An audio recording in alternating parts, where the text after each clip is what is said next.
सभी प्रभु प्रेमियों को मेरा प्यार भरा राधे राधे। आज हम इस वीडियो में चर्चा करेंगे भैया दूज किस दिन है और भैया दूज पे एक बहुत बड़ा उपहार हम अपने भाई को और भाई अपनी बहन को क्या दे सकते हैं। भैया दूज से पहले अगर आपको ये वीडियो सुनने को मिले तो आप सुनिए ध्यान से, चिंतन कीजिए, मनन कीजिए। इतना ही नहीं, जिन जिन लोगों का भला चाहते हैं उनको भी बताइए। इस वीडियो में हम ये भी चर्चा करेंगे कि कौन सा वो शुभ समय है जिस समय हम अपने भैया को तिलक लगाएं।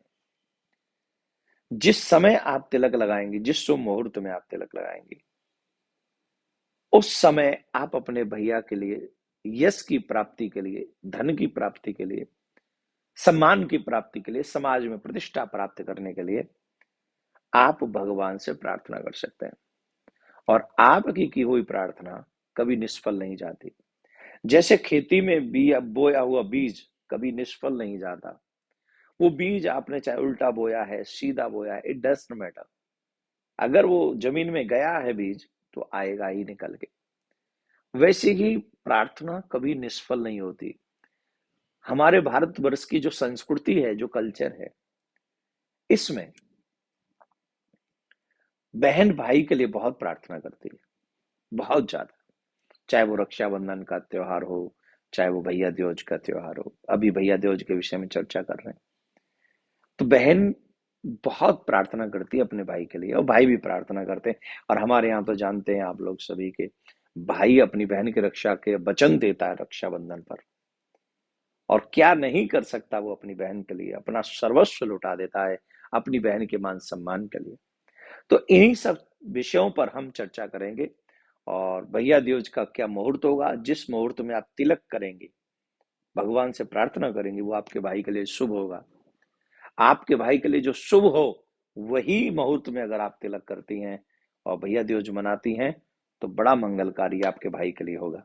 तो जितनी भी भारतवर्ष की बहनें हैं, समय रहते इस मुहूर्त को अवश्य जान लें।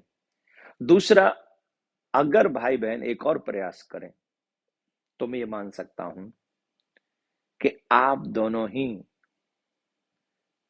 जो भी इस उपाय को करेंगे वो यमराज की यातनाओं से बच सकते हैं, यम की यातनाओं से बच सकते हैं। तो हम पहले इसी घटना को श्रवण करते हैं, इसी कथा को समझते हैं कि यम की यातनाओं से हम कैसे बचें। और भैया और बहन के लिए बड़ा शुभ दिन है भैया दूज का।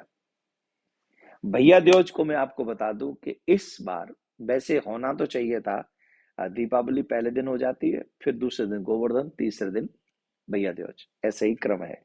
लेकिन इस बार क्योंकि सूर्य ग्रहण हो गया, सूर्य ग्रहण होने के कारण एक दिन डिले हो गया गोवर्धन पूजा। तो 24 की हुई दीपावली, 25 को हो गया ग्रहण, 26 को हो गया गोवर्धन पूजा। अब 27 तारीख को हम लोग भैया दूज मनाएंगे। और 27 तारीख को अगर हम भैया दूज मना रहे हैं, वो भी कार्तिक मास की ये भैया दूज बड़ी बड़ी बड़ी बड़ी शुभ है। मुहूर्त हम आपको बताएंगे, लेकिन इस कहानी को पहले आप सुन लें। इस बहुत छोटी सी, बहुत प्यारी सी कहानी है। मैंने जो कहा कि यम की यातनाओं से बच सकते हैं। भगवान सूर्य की पत्नी का नाम है छाया। भगवान सूर्य की पत्नी का नाम है छाया और छाया के पुत्र है यम, और उन्हीं की पुत्री है यमुना। समझ में आ गई बात?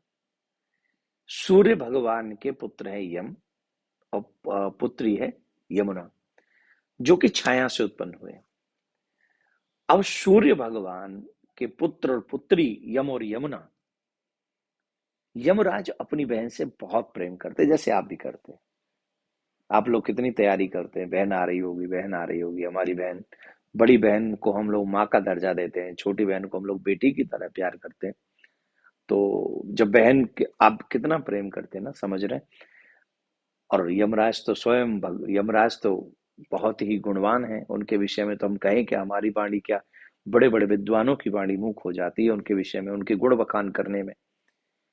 तो यमराज अपनी बहन यमुना से बहुत प्रेम करते, बहुत ज्यादा। यमुना मैया को यह पता चला कि तुम्हें तुम्हारे पति की प्राप्ति पृथ्वी पर होगी और तुम्हें वहां प्रतीक्षा करनी होगी। तो यमुना नदी बनकर मथुरा में, वृंदावन में यहां प्रतीक्षा कर रही है। किसके लिए? भगवान श्री कृष्ण के लिए। यह प्रसंग भी आता है जिस समय भगवान श्याम सुंदर का प्राकट्य होता है। तो यमुना मैया जब वो वसुदेव जी लेके जाते हैं तो यमुना ऊपर तक चढ़ती है, ऊपर। वसुदेव जी को डुबा देना चाहती है, पति से मिलना चाहती है यमुना मैया, श्री कृष्ण का, कृष्ण को पा लेना चाहती हैं। तो भगवान श्री कृष्ण ने कहा अभी मुझे जाने दो, मेरे पिताजी को कष्ट मत पहुंचाओ। बोले मैं तो आपको पाना चाहती हूँ। बोले चिंता मत करो, अभी मैं जा रहा हूं और जब मैं वापस मथुरा लौट के आऊंगा, जब मैं कंस का वध करूंगा, उस समय मैं तुम्हारे ही घाट पे विश्राम करूंगा। तो उसी जगह का नाम हुआ जहां भगवान श्री कृष्ण ने कंस को मारा, उस जगह का नाम हुआ विश्राम घाट। और वहीं जमुना मैया भगवान के आने का प्रतीक्षा करने लगी। अब भैया द्योज के दिन यमराज स्वयं आए हैं अपनी बहन के यहाँ, सुंदर सुंदर वस्त्र लेकर इत्यादि व्यवस्था करके। यमुना मैया ने उनका तिलक किया, क्योंकि भाई है। भैया द्योज के दिन उनका तिलक किया। तिलक करने के बाद यमराज बोले बहन मैं बड़ा प्रसन्न हूं, मुझसे कुछ मांग लो। बोले मेरे पास तो सब कुछ है, मैं क्या मांग? बोले कुछ भी मांग लो। बोले ठीक है, अगर तुम देना चाहते हो तो जन कल्याण के लिए मुझे एक बात, मेरा वचन दो, वरदान दो। बोले क्या? कि भैया द्योज के दिन जो भैया द्योज के दिन इस यमुना में स्नान करे, इसी विश्राम घाट पे भाई और बहन स्नान करें, तो वो नरक की यातनाओं से, यम की यातनाओं से मुक्त हो जाएं। हमारे ब्रज में ये उत्सव यम दतिया के नाम से मनाया जाता है और इस तृतीया को यम तृतीया भी कहते हैं, इस नाम से भी इसको जाना जाता है। तो जो भैया और बहन भाई द्योज के दिन विश्राम घाट पे या यमुना मैया के तट पे, यमुना में आकर दोनों मिलकर स्नान करते हैं, यमराज के वचन के अनुसार वो कभी भी यम की यातनाओं को नहीं भोगते। इसलिए हमको चाहिए कि हम लोग भाई बहन मिलकर यमराज को यमुना जी में स्नान करें। अगर इस यमुना में स्नान भाई बहन करेंगे, यम दतिया का उत्सव मनाएंगे, तो निश्चित आप और हम सब नर की यातनाओं से बच जाएंगे, इसमें कोई संशय नहीं है। तो आप प्रतीक्षा कर रहे होंगे मुहूर्त की, तो मैं शुभ मुहूर्त बता देता हूं। सुबह 6:28 से 7:50 तक ये सुमुहूर्त है, जिसमें आप अपने भाई को तिलक करें। और दूसरा 12:15 से 2:50 तक सुमुहूर्त है। इसमें अगर आप अपने भाई का तिलक करेंगी, भैया द्योज का उत्सव आप मनाएंगी और भगवान से प्रार्थना करेंगे, यमुना मैया से भी प्रार्थना करेंगे, अपने इष्ट, अपने आराध्य से प्रार्थना करेंगे, तो आपके भाई को यश, लक्ष्मी, पद, प्रतिष्ठा प्राप्त हो सकती है। तो आप सबके लिए भैया द्योज का ये उत्सव बहुत बहुत शुभ हो। और प्लीज ये वीडियो आप ज्यादा से ज्यादा लोगों को इसलिए शेयर कर दें जिससे यमराज के द्वारों को वो बंद कर सकें और शुभ मुहूर्त में अपने भाई को, बहने तिलक कर सकें। बहुत बहुत धन्यवाद। राधे राधे। हैप्पी भैया दिवस ऑल ऑफ यू।